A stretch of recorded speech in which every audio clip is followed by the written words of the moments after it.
Wilson. I am the CEO and President of Travelers in Europe. Against the backdrop of the global pandemic, this year's festival will tackle some of the most pressing and topical issues in the diversity and inclusion sphere.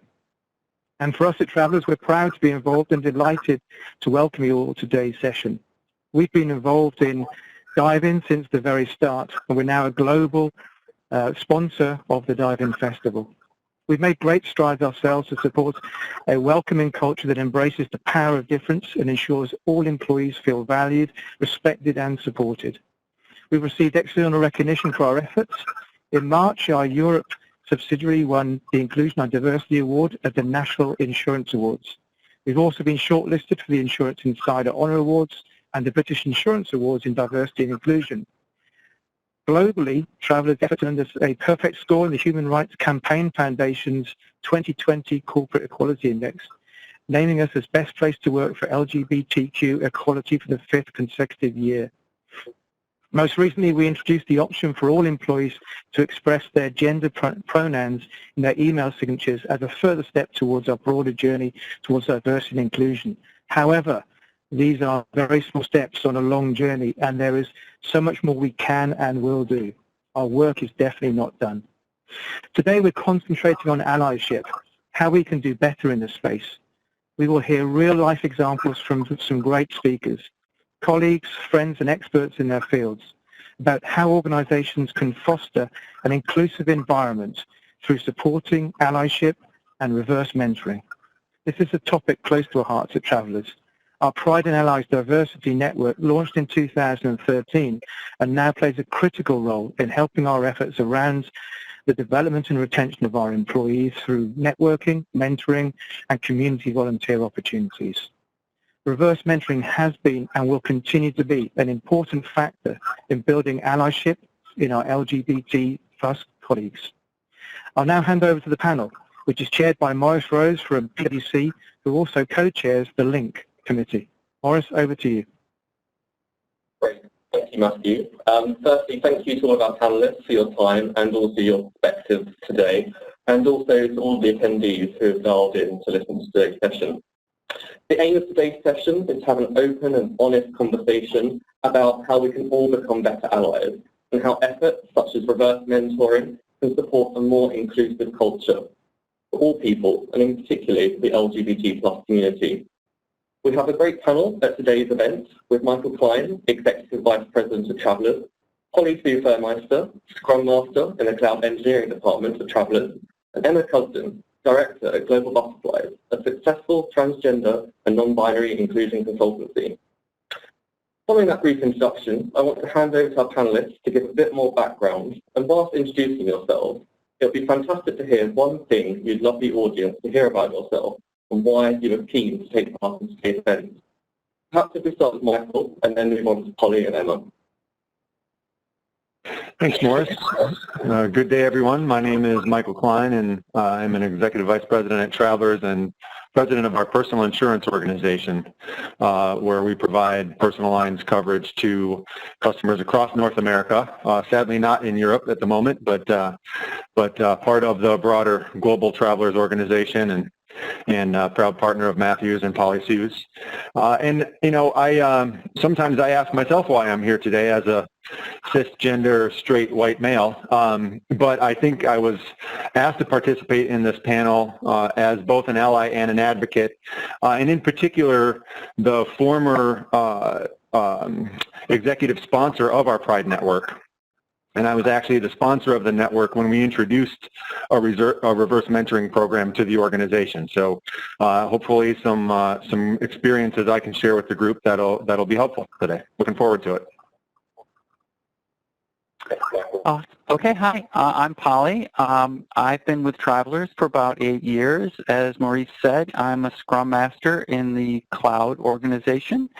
And I am really thrilled to be here. I look forward to any opportunity to help educate people about transgender and about transgender people, about what it means, what you can learn, how to interact. And I'm also glad to have any chance to talk about how Travelers has been incredibly welcoming and supportive of my personal journey.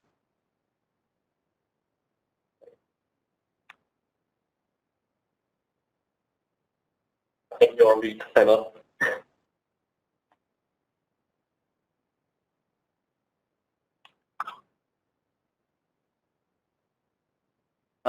Emma, it appears that you are currently muted on either your headset or it's not within WebEx because I haven't muted you there.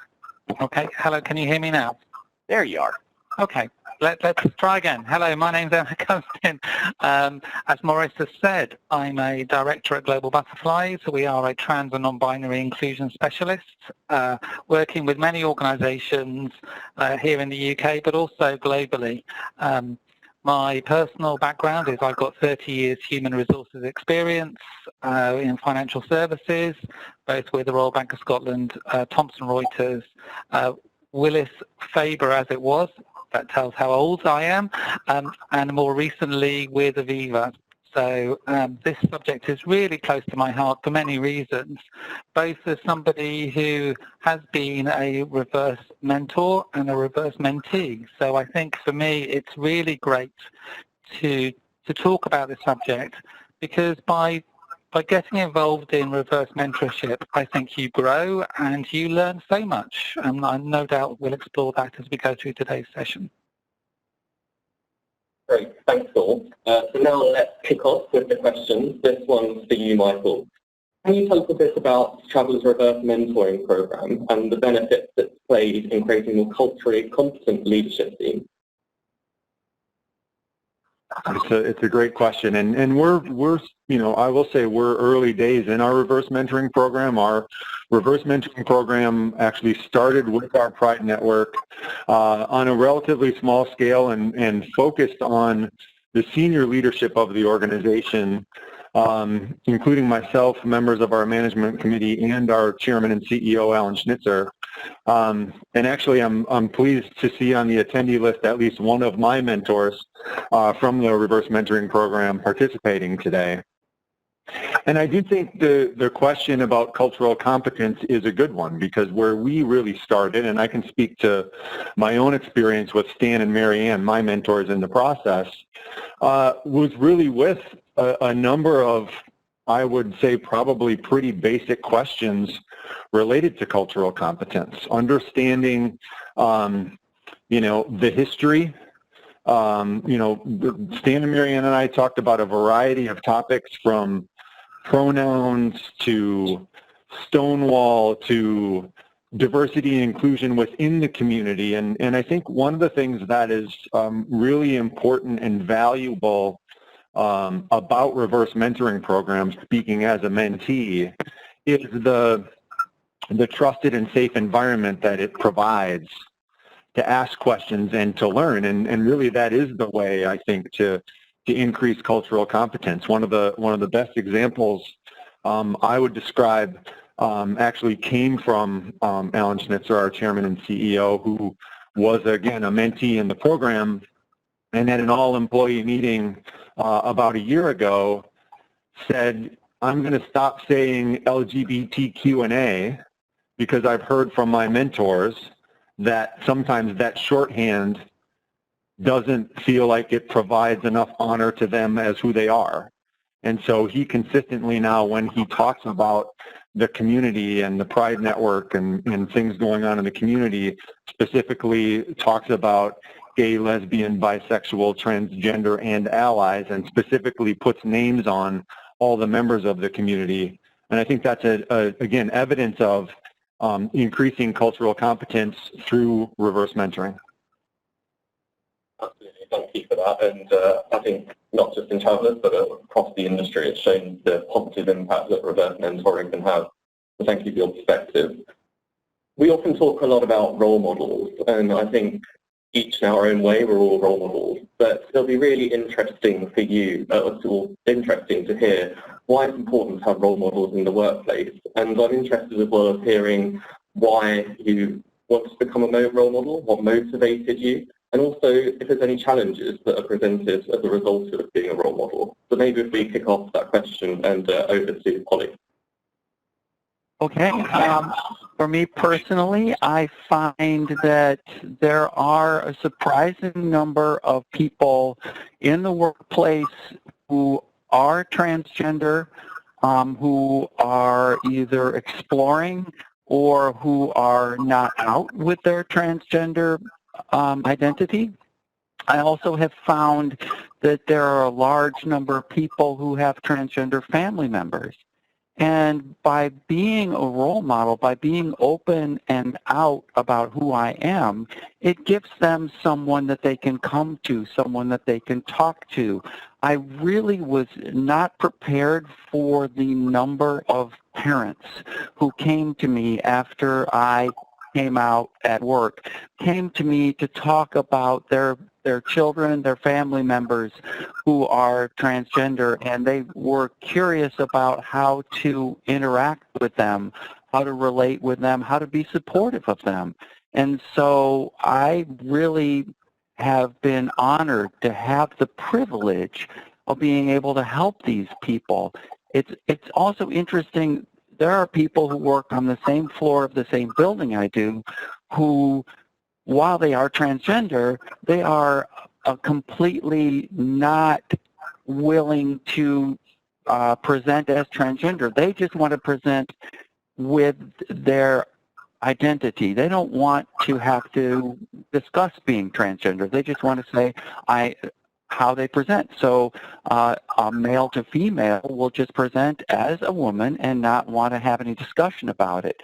And so each one is different. We all have our different positions, and they can present just by being confident in their role.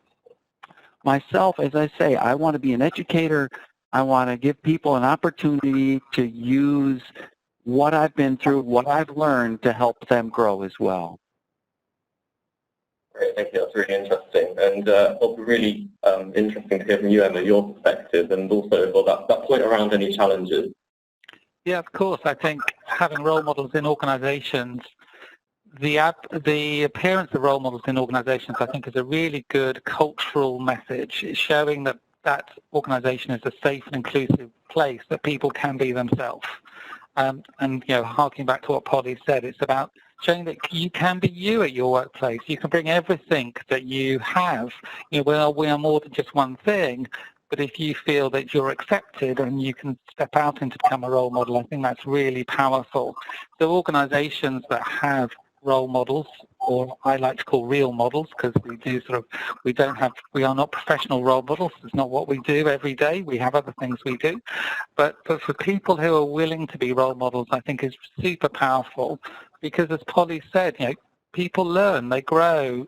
It's a leadership role, and I think that's great. I think some of the challenges, coming back to your second question, is on a positive side, you're helping so many people. You're getting lots of questions, and you're having an impact way beyond, I think, as Polly has said, talking not only to trans and non-binary people, but also to parents, also to family members. And we're seeing all the data. Wherever I look at the data, the generations, Gen Z, are far more non-binary. They're far more fluid than generations such as mine and sitting above. And this is the future of work. This is, these people are coming to the workplace. So organisations that are not being embracing right at the moment will have challenges. I think one of the negatives is about role model burnout. And some role models we hear from, get wheeled out at every occasion. Here we are. And lots of organisations we get, it's like, we've got one, yay! And they celebrate. And that poor person gets wheeled out all the time. And I think, there is some challenges both for the role model, but also the organisation, just to make sure that they're looking after they're amazing people in the best possible way. So I think that's one of the big major challenges. Great, thank you. And Michael, your perspective would be great, and especially given your position within Travellers and how that's impacted on your views of being a role model. Sure, and you know, I think I would imagine all of us have examples of people who modeled the way for us as role models. I certainly see, you know, my opportunity as a role model in this space as both an ally as well as an advocate, right, as an inclusive leader, as someone that can create opportunities for people to bring their whole selves to work and engage. And you know, for me, I had people model the way for me in that way since early in my career. And I'll tell you a quick story. I started in the business, again, long ago, I think in the Willis Faber days, although I started with St. Paul Companies, which became part of Travelers years ago. And my first supervisor was a very smart, intelligent, capable, successful little Irish woman who happened to be a lesbian. And I went to work for her, and I'm a 6'4", you know, straight white male of German descent. And the fact that I was different from her, she never made an issue, right? She was in the supervisory position. She mentored me. She helped develop me. She created opportunities for me. And the differences between us were never a challenge. I never felt like I was in a position with her that because we were different, I couldn't bring my whole self to work. And I recognize that that's a little bit of a role reversal in terms of what the typical conversation can be. But to me, that has always stuck with me, that, you know, that Martha was a very different person from me, had very different experiences from me. But what we were doing was creating an environment where we could both do our best work. I could bring my whole self to work. She could do so as well. And that's always stuck with me as, again, she was a role model for me, and I try to do the same and be a role model for others. Michael, so touched and talked about the importance of role models and how individuals feel on that particular subject. I think it would be useful now to turn the discussion on to best practice. And so, Emma, I think given your position at Global Butterflies and being a transgender inclusion specialist, it would be fantastic to hear from you examples of best practice that you see in the market. That's great. That's great. Let me just make sure I'm not on mute. Yep, hopefully you can hear me. I could talk for a long time about this, but I won't. So let me give you some highlights. If you haven't read the Lloyd's of London Trans and Non-Binary Guide, I'd really recommend you to read that document.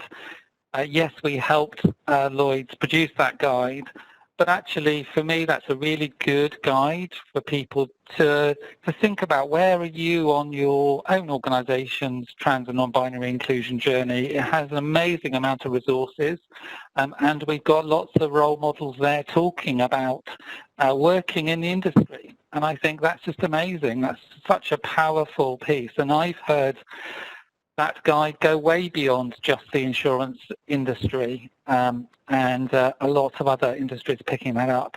But let me just pick on a couple of other areas of best practice. We're seeing far more organizations wanting to step into the customer space. You know, we're seeing organizations such as MasterCard look at their true name product. We're seeing RBS, Royal Bank of Scotland, or now NatWest in the UK, making it easier for customers to change their gender markers and their bank accounts without any documentation, just their PIN number. So we're seeing organizations think really carefully about both the customer but also being employers. We're also seeing some amazing senior leadership of people stepping in and being willing to advocate for trans and non-binary. We're seeing senior leaders, individual senior leaders who will, for example, go after and make something happen in their organisation. And I know Michael will be talking about that a bit later from a traveller's perspective. We're seeing, especially in the UK, more healthcare conversations happening in the insurance sector. I know in the US, you know, trans and non-binary healthcare has been on the agenda for quite some time. In the UK, it's still, from a private practice, still in early days. But we're seeing a number of organisations, both from an insurance perspective, but also clients stepping in. We're also seeing lots of organizations think beyond the binary. So thinking about non-binary, gender non-conforming, gender fluidity as something they really want to think about. And that's both from a practical perspective in terms of, two security passes, how they might work with email accounts, but equally to promoting and celebrating some of their role models. And then the final piece, because I won't dominate this particular piece, but final piece is we're seeing lots more organizations stepping into their recruitment practice.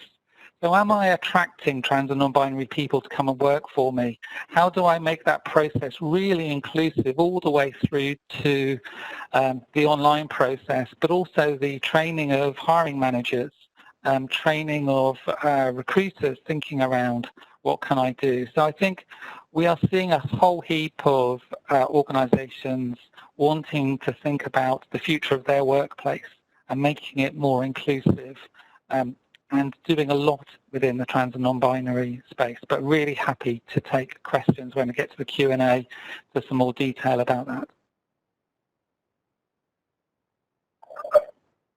That was some excellent insight there, Emma, and I think for food for thought for those listening. I don't know, Michael, if you have any comments around Travellers' approach and what you've seen work well at Travellers.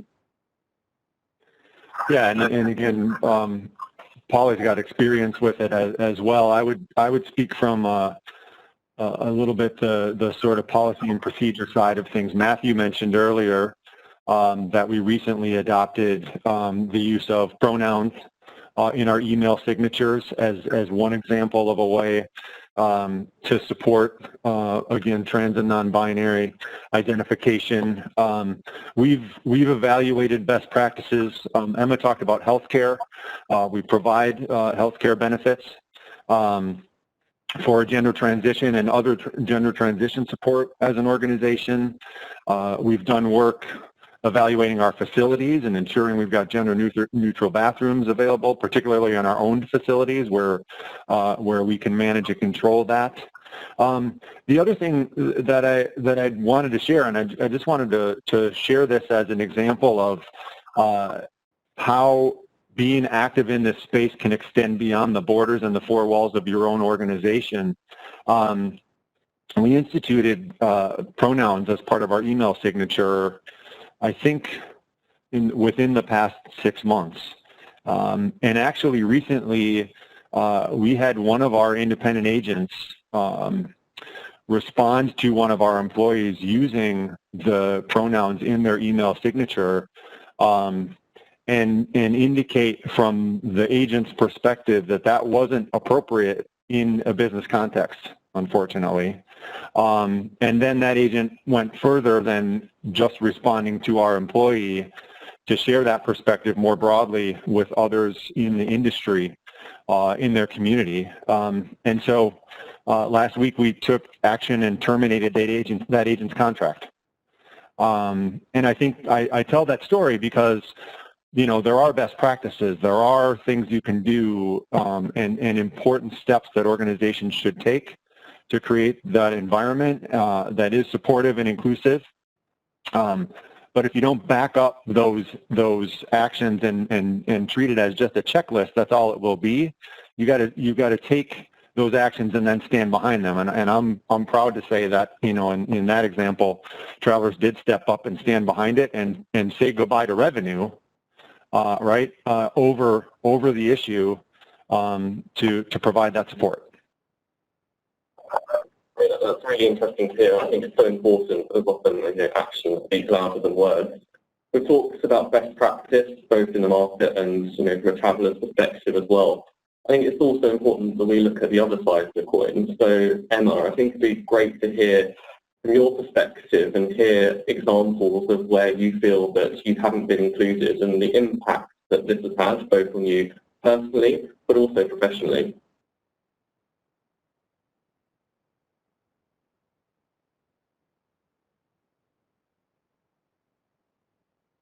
Emma, I think you're muted again.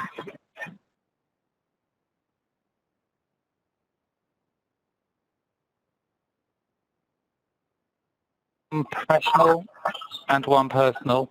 So the personal one is actually, and it sounds awful, I went for a job, and I went for a job for a very large organization, and it was a really interesting job, and the feedback from the recruiter was, we're just not ready for you, which made me really quite angry on many levels, which is, so what's going on here? Something's going on, so we're not ready for what? And you think actually, all of your particular credentials as an LGBT employer, when it comes to walking the talk, you're not ready. And I really want to applaud Michael for his story around having commitment to your things that really matter to you. Personally, I'm due to get married. Actually, we were due to get married on Saturday, but we've had to postpone due to COVID. And I'm with a same-sex partner, finding a wedding venue in the UK where we live that is LGBT inclusive was a real struggle. And I would say that the wedding industry is very heteronormative, is not very inclusive, and when asked the simple question, tell me how many same-sex weddings you have done, the response that we got, and sometimes, was pretty horrific. Giggling, laughing, pausing, stammering, people not confident around hosting same-sex couples. So those microaggressions do make you feel at times really excluded around who you are, and they really do knock your confidence. And so we could probably do a whole another panel on microaggressions. The only time myself and my partner argue is when we have to use the telephone to a utility or to an insurer or to the bank, because 9 times out of 10 we will get misgendered. I think it's a sign that, as you say, we could spend a whole other panel talking around these microaggressions, and it's evident that there's still a lot of work to be done in this area. And appreciate your honesty and openness there. I'm going to move on to Polly. We've talked around the negative experiences that Emma's had. I think we've talked about your journey in transitioning and how supportive travellers have been. Can you give examples? Can you describe your experience with travellers and what made it positive? I know you spoke around it earlier, but I think it's just really useful to hear your experience, what worked for you, and again, some key takeaways. Sure, I'm happy to. I want to touch on, Emma's point of looking for work. When I interviewed at Travelers, I was cutting my hair with clippers, as short as possible, wearing a tie, no earrings, trying to pass as much as possible as a male, because I didn't know, and I was taking a big risk. It is a big risk to take to go to a job interview. And when I started at Travelers, I was very lucky to be on a team with 2 really supportive teammates, Jeremy and Brandon, who really helped me feel comfortable and talk about myself, be open about who I was, because at the time I was really, truly living 2 completely separate lives. My work life was as distant from my home life as possible. And after a while, I worked for a new manager, Erin, who sent out a TED Talk that she had found to the entire group. It was about the many ways in which we separate our work lives from our professional lives, whether it's the fact that we like a sports team from a different area than where we live, and so we hide that so that we can be supportive of that but not come out at work and be ridiculed. And that was also coming up on my 5-year anniversary at Travelers, which was also coincidentally coming up on National Coming Out Day. And Travelers, when you achieve a milestone like of your 5 years, you get your team together and have a little celebration. So I spoke to my managers and said, listen, I want to use that opportunity to tell my entire team that I'm transgender. And so I did. And it was pretty scary at first. We had HR representative involved, but it went over so wonderfully. Everyone on the team was incredibly accepting. And then from there, Travelers was hosting shortly afterwards a Bring Your Whole Self to Work Day, which was not just about the LGBTQIA people, but also the Disability Network, the Afro-American Network. And so I was sitting on the panel, and I took that opportunity sitting on a panel that was broadcast to the entire Traveler employees to announce that I was transgender. And it was as if a switch had been thrown, really.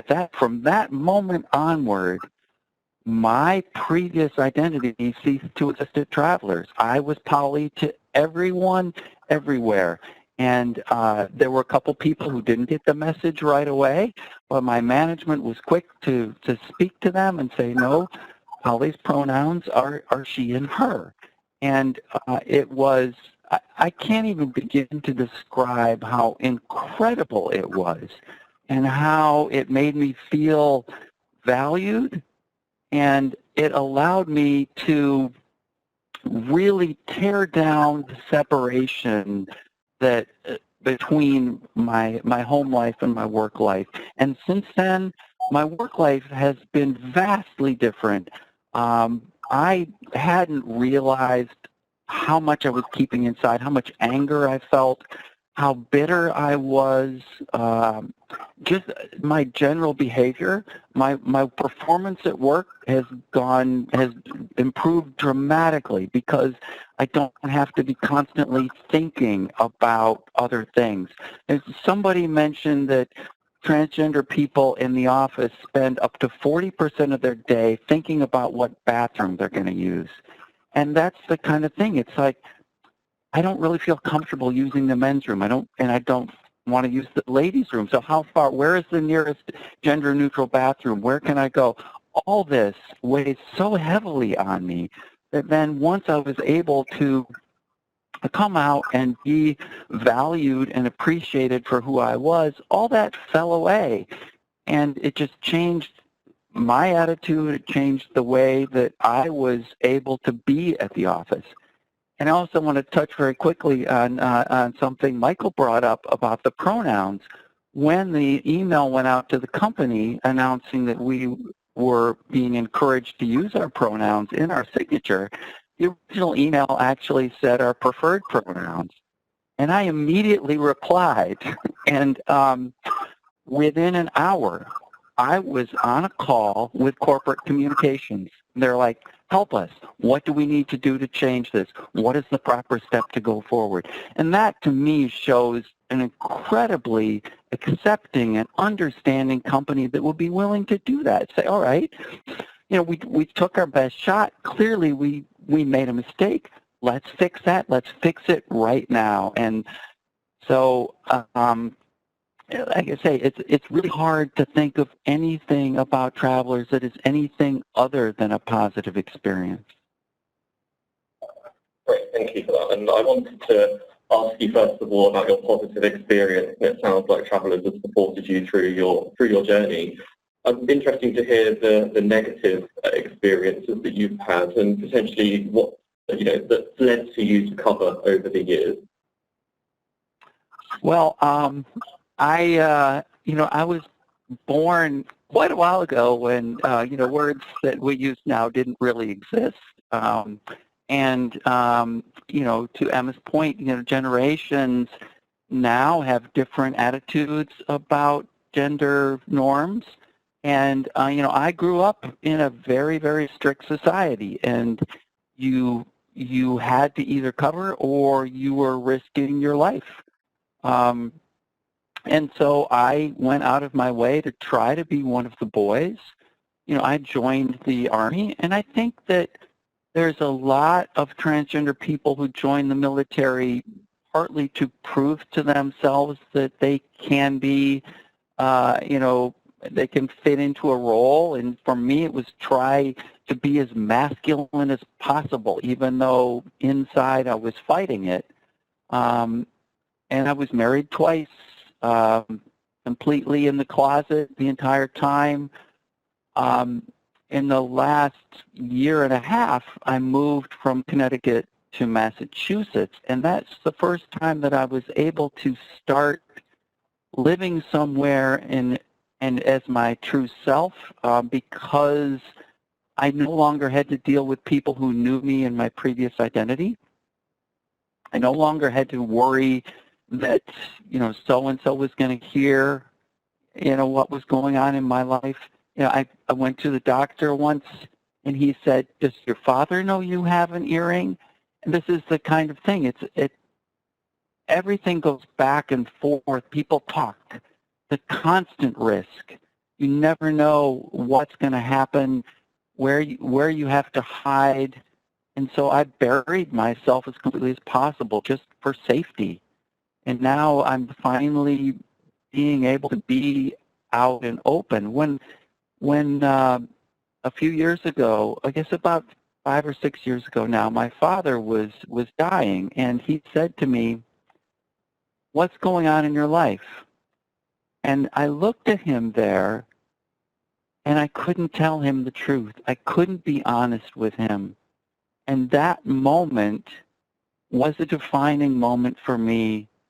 It was only a couple days later that he passed away, but I immediately began coming out to my mother, coming out to my family, realizing that it was critically important for me to be able to take the covers off, to be myself around the people I loved, and to love them openly and honestly, and let them love me for who I was instead of loving me for who I was presenting to be. It's great to hear about the journey you've been on, and I think we can all understand the benefits of being able to bring and be your authentic self and the importance of that in realising your potential. We talked earlier about role models. I want to move the conversation on to allyship. So, Michael, it'd be fantastic to hear from you what it means to be an ally and why it's important. You touched earlier on the concept of allyship and advocacy, and it'd be really great to hear and to understand the difference between being an ally and an advocate. Sure, I think it's a great question. It's as you know, as we were preparing for this, I actually asked someone to help us with what that answer and what that definition was, because it's not necessarily clear sort of where one begins and where the other ends. But I think as you know, as we've spent time talking about it, you know, allyship, I think requires relationship, it requires trust, it requires engagement. There's a relationship associated with allyship. So one definition of allyship is that it's a lifelong process of building relationships based on trust, consistency, and accountability with marginalized people who see your allyship as meaningful, right? And so there's a rooting in allyship of relationship and trust on an individual level. In order to be an ally.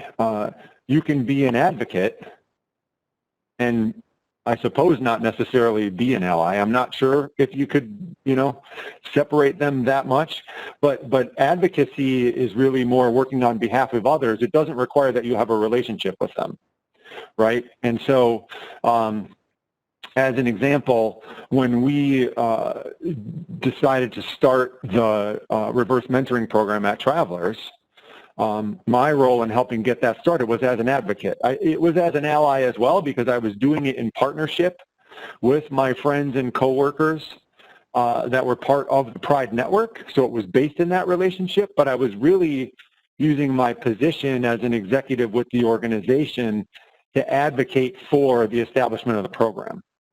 And so that's sort of how I sort of distinguish. One is a little bit more sort of formal, organizational, positional. Not that you have to have a particular position to be an advocate, but advocacy is to me more on behalf of a movement, on behalf of a group, on behalf of a cause, whereas allyship is much more personal. Thank you both for clearing that up. I appreciate that we had some ideas of best practice earlier with regard to trans inclusion in the workplace. It'd be useful to hear your perspectives in terms of what makes someone, what makes someone a good ally, or what makes someone a better ally. Maybe if we start with you, Emma, to get your views.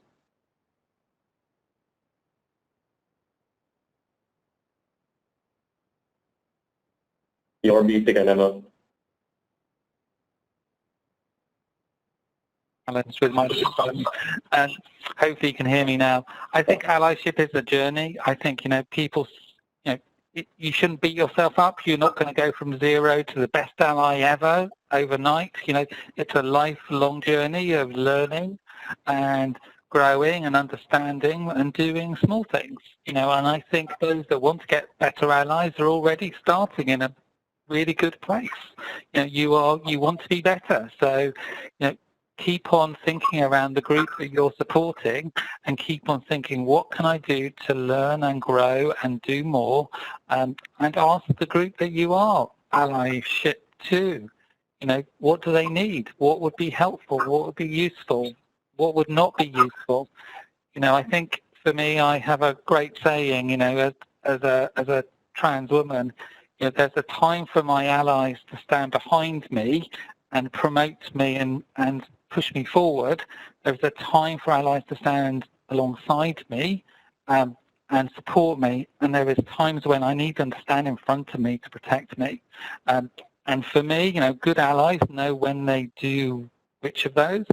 And my advice to people who are watching us is try to do one small thing.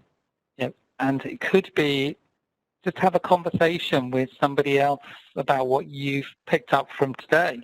That you wouldn't normally have a conversation with. My partner pulls my leg because I have this great image of be the pebble in the pond. Have a conversation, and you never know where that ripple can go.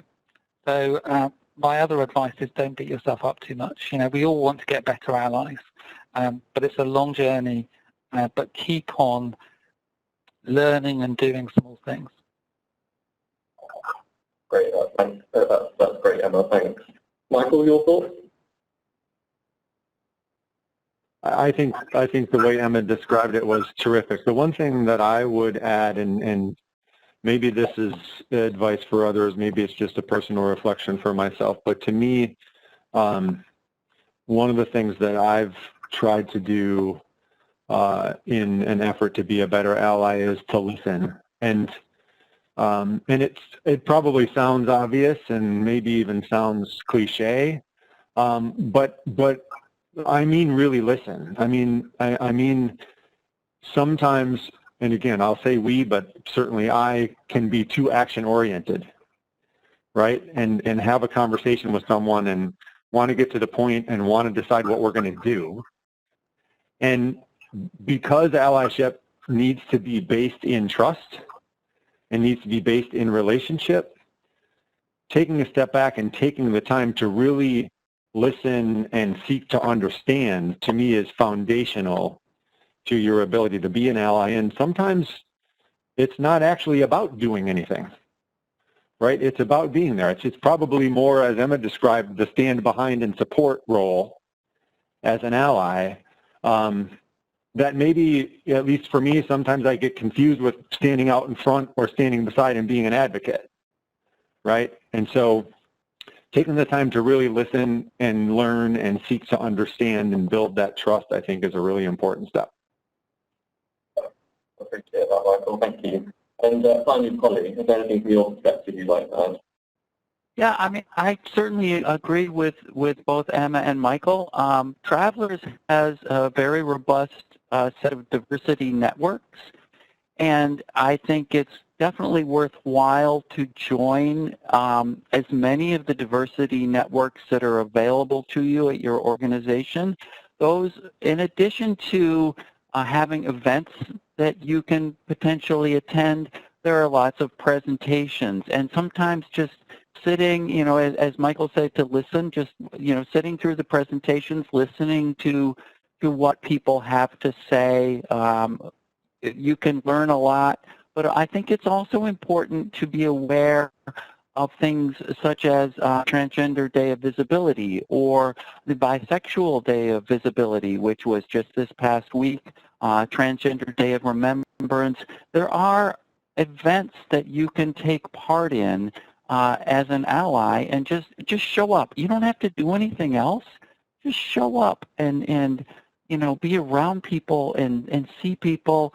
And it means an awful lot, to me at least, to have other people there, whether they're saying anything, just to know that they're there and know that they do have my back.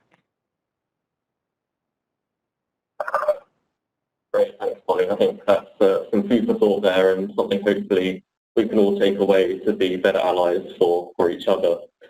I'm conscious of time. I wanted to leave some time for Q&A, but before I do, I just want to say enormous thank you today to the panelists for sharing their experiences so openly, and also as well the best practice that we've heard earlier. As I mentioned, we're going to move on to Q&A, so please do post those.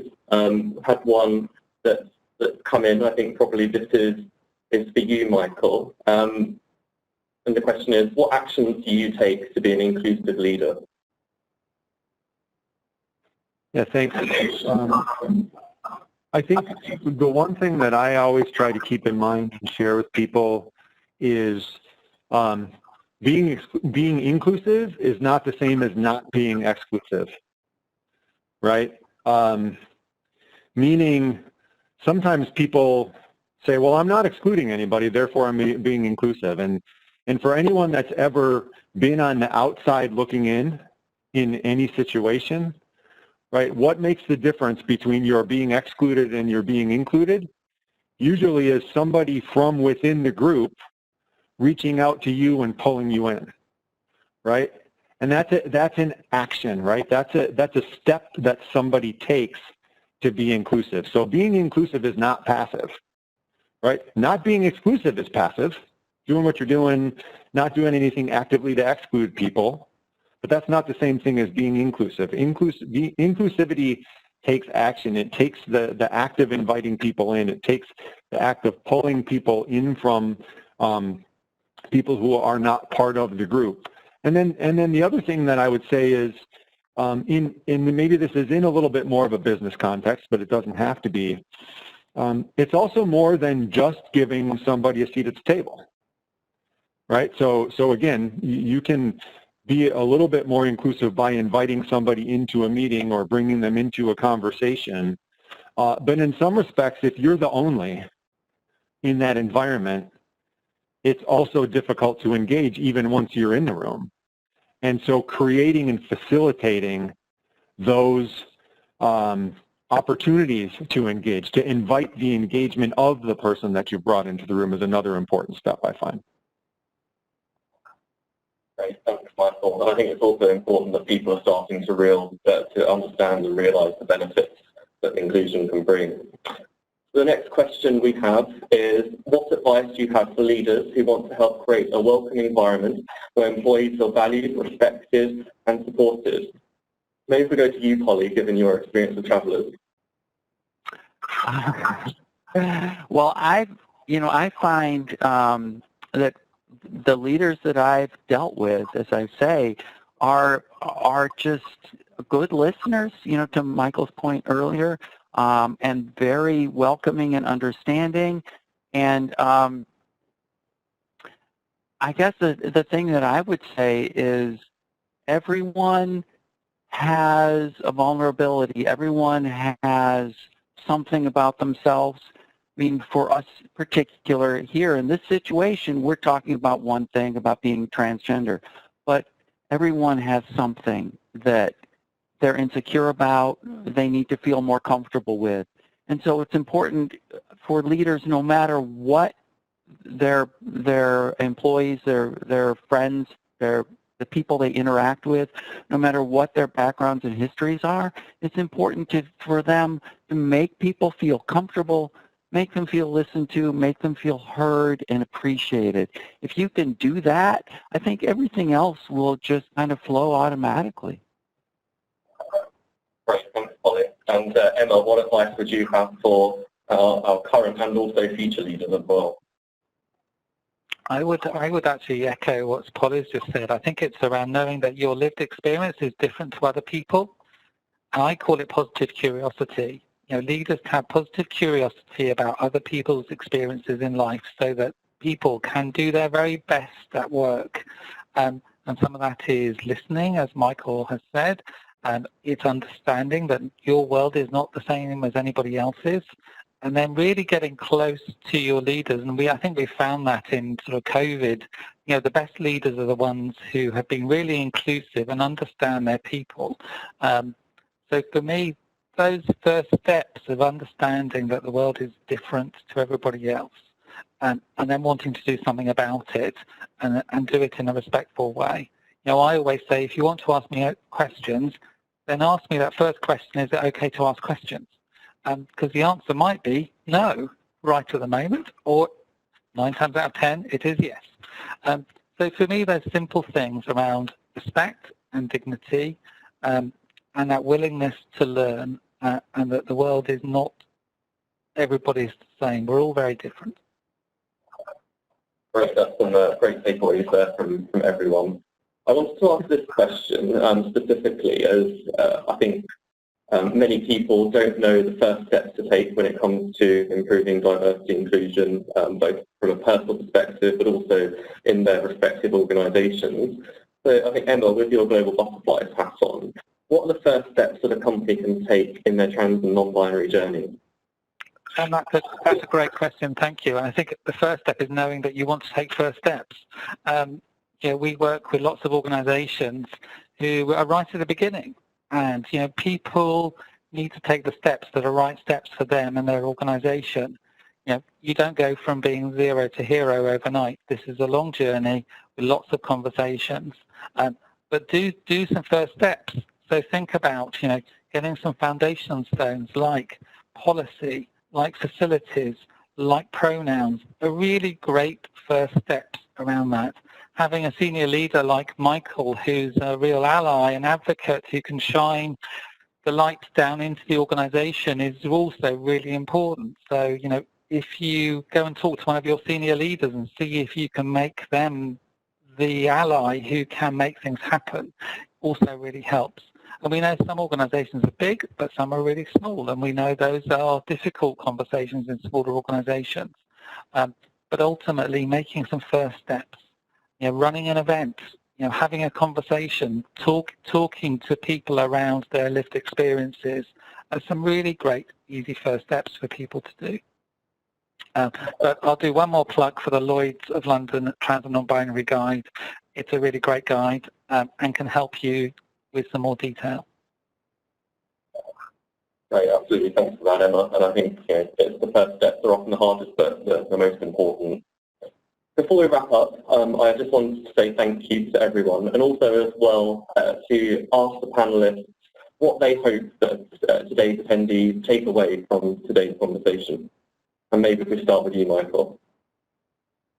Yeah, I would actually reinforce a theme that I heard from both Emma and Polly, which is, you know, it's important to take steps. It's important to take the first step, and to recognize you're not going to get it right, and to demonstrate that.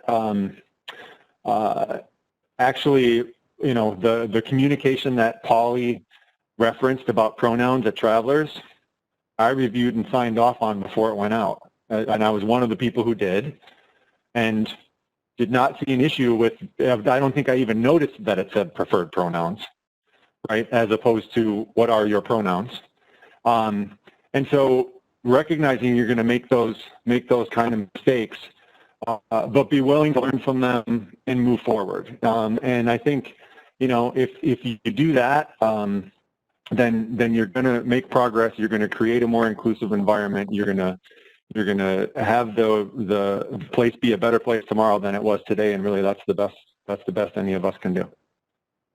Absolutely. Thanks for that, Michael. And same question to you, Polly. What do you hope people will take away from today's conversation? Well, one of the things that I would really stress is to realize that failing is just one step in moving forward. Take the step. If you don't fail, you don't learn. So, just keep trying. Just keep on, if you don't take that first step, you'll never get to the end. So just take a step. Doesn't matter what that step is. Doesn't matter if it's the right step or the wrong step. Take the step. Go somewhere, just start. Absolutely. Yeah, it's important to make that first step. And finally, from you, Emma, your final thought. I would just build on what everybody else has said. Be a human. Try things. We're not robots. We often seek for perfection, but it has to be right before we're willing to do anything. And the trans and non-binary community and space, if you've not been in it, can feel quite scary. There are 150 gender identities and more. It can feel very difficult. But actually, at the end of the day, we have amazing people who want to come and do their best at work. So be a human, try things, take some first steps, and it's amazing where that can go. Absolutely. Thanks, Emma. Sadly, we're out of time. I just wanted to use this opportunity to say thank you to all of our panelists today, and also thanks to Travellers for their support in the event. I think it's been a really successful event with food for thought and hopefully some takeaways that people can think about and look to bring back to their respective organisations. If anyone wants to find out more, do take a look at the respective websites for Global Butterflies, and also as well want to use this opportunity to plug Link, the cross-industry LGBT network. So do Google Link online, and you'll find a whole host of resources there as well. So thanks again to everyone. Thank you. Great work, panel. Great work.